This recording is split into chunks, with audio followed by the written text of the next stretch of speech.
Chers amis, à côté de la sagesse, j'ai tenu pour rien la richesse. C'est ce que nous dit la première lecture extrait du livre de la sagesse. En se suivant de la demande du jeune roi Salomon, à qui Dieu avait dit « Demande-moi ce que tu veux ». Salomon, conscient de son manque d'expérience, a demandé la sagesse pour pouvoir bien gouverner son peuple, et il l'a obtenu. Le jeune homme riche de l'Évangile ne fait pas ses choix. Il est plein d'ardeur, il vit les commandements, et il demande à Jésus ce qu'il peut faire de plus pour avoir la vie éternelle. Il est prêt à tout.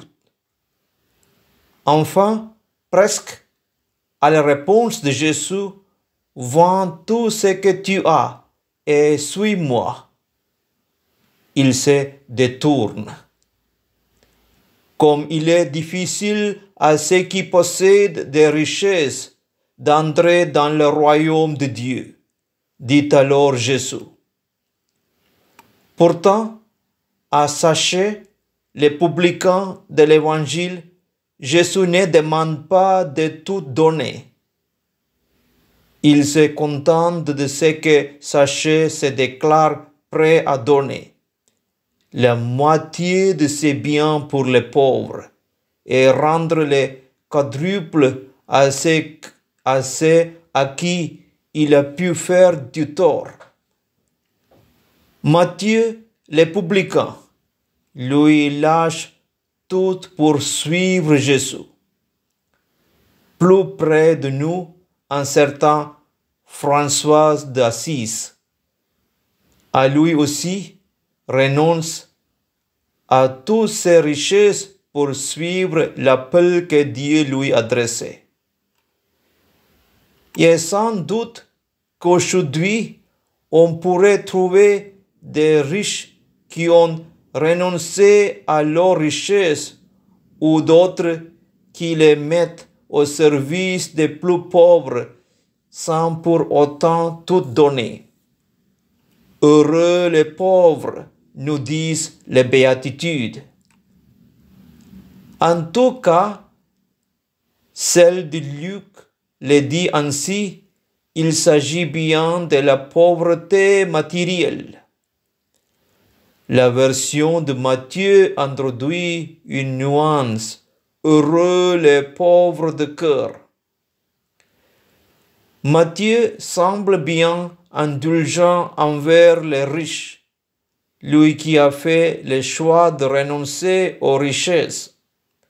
Mais pour lui, ce n'est pas la pauvreté en elle-même qui donne le salut, c'est bien la pauvreté du cœur, le fait d'avoir un cœur vide où Dieu peut trouver de la place, un cœur qui peut s'ouvrir aux autres. Finalement, c'est parce que le jeune homme riche avait le cœur encombré par ses richesses qu'il n'a pas pu suivre Jésus. Les apôtres n'ont pas compris les paroles de Jésus. Pour eux, la richesse est le signe de bénédiction de Dieu. Alors, qui peut être sauvé? Jésus répond, pour les hommes, c'est impossible, mais pas pour Dieu. C'est Dieu qui sauve. Alors, avoir un cœur encombré, c'est croire que l'on peut se sauver par soi-même, par nos seuls mérites, sans l'aide de Dieu. Dieu accorde son aide à tout homme, à commencer bien sûr par ce qu'il lui demande. Le jeune homme riche représente chacun et chacune d'entre nous.